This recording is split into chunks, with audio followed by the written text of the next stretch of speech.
Welcome to the HardReset.Info channel. Today I will show how you can see your top artists on Apple Music. So to start, you will need to open the web browser of your choice, whatever web browser you prefer to use. Doesn't necessarily have to be Safari, obviously. Then go at replay.music.apple.com URL. Wait until the site is loaded. Tap at the Jump In button.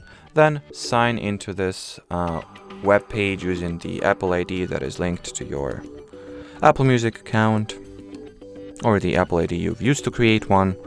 And here you'll find your top artists somewhere. I cannot show you where because, as you can see, my Apple Music listening is insufficient, so it does not provide me with any kind of statistics. But I guess you'll figure it out, or I certainly hope so.